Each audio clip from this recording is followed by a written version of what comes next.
अब इस वीडियो में हम ऑर्डिनरी एन्युटी को कंपेयर करेंगे वर्सेस एन्युटी ड्यू।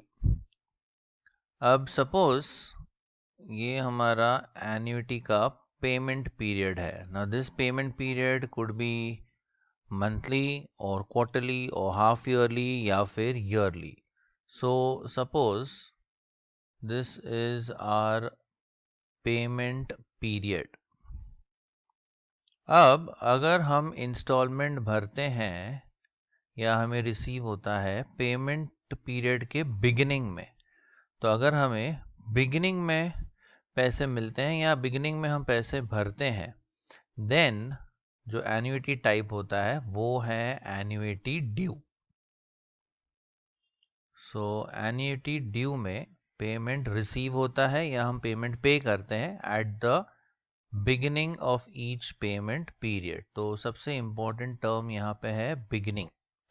और अगर हमारा पेमेंट आ रहा है या जा रहा है at the end of payment period, then it is called as ordinary या फिर रेगुलर एन्युटी। सो ये दो रादर ये पॉइंट्स है, इनका जो मेजर डिफरेंस है, यहाँ पे पेमेंट आता है या जाता है at the beginning of each payment period और यहाँ पर eight the end of each payment period. अब इनके फॉर्मूले हम डिस्कस करते हैं, ये दोनों टाइप्स के। So suppose A represents the accumulated value. Suppose A को हम रिप्रेजेंट करते हैं as the accumulated value, then P, now this could also be called as the future value. So this is the future value of annuity. P, suppose it represents the present value of annuity. Then suppose C is the installment size. So C represents the installment. Then N represents the time period. N represents the time period और basically हम कह सकते हैं कितनी बार हमें जो instalment पे करना है। ओके, तो दैट इज N। R होगा हमारा rate of interest. R is the rate of interest पर पीरियड। लेकिन हम R को डेसिमल फॉर्म में यूज करते हैं in the form of I। So I is nothing but R upon 100। तो ये सब नोटेशंस हम फॉर्मूला में यूज करेंगे। So let us prepare a table. यहाँ पे हम लिख लेते हैं ऑर्डिनरी एन्युटी और इस तरफ हम लिखते हैं annuity due. Annuity due.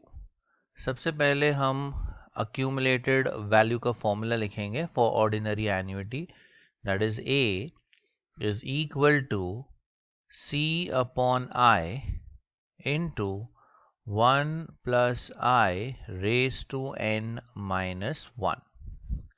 Next आएगा formula for present value of ordinary annuity, it is C upon I into, अब ये टर्म्स का हम ऑर्डर चेंज कर देंगे, so 1 minus 1 plus I raise to, and n को हम लिखेंगे एज माइनस n।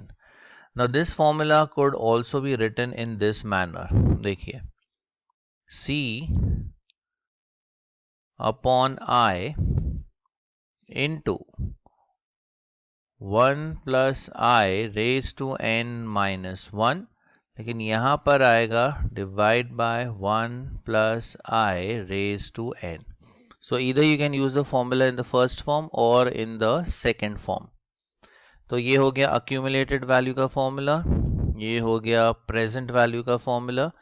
नेक्स्ट हम लिखेंगे relation between A and P। So A is equal to P times 1 plus I raise to n।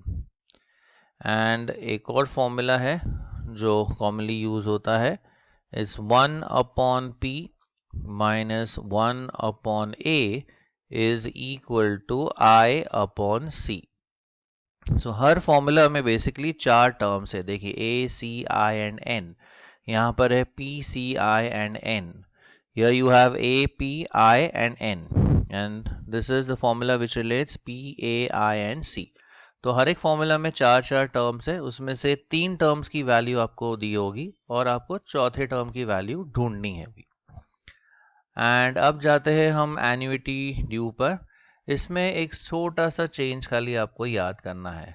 जहां पर भी यहाँ पे ऑर्डिनरी में जहां जहां C आएगा तो C को हम रिप्लेस कर देंगे C इंटू 1 प्लस I से. सो अगर ये हम यूज करते हैं तो पहला फॉर्मूला देखिए A का क्या हो जाएगा. A इज इक्वल टू ये C के साथ आ जाएगा 1 plus I. So C is replaced by C times 1 plus I.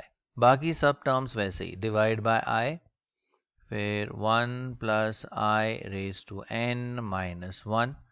फिर आएगा प्रेजेंट वर्ड का फॉर्मूला. इसमें भी ये C वाला टर्म है तो C के साथ हम लिखेंगे 1 plus I upon I then into 1 minus 1 plus I raised to minus n.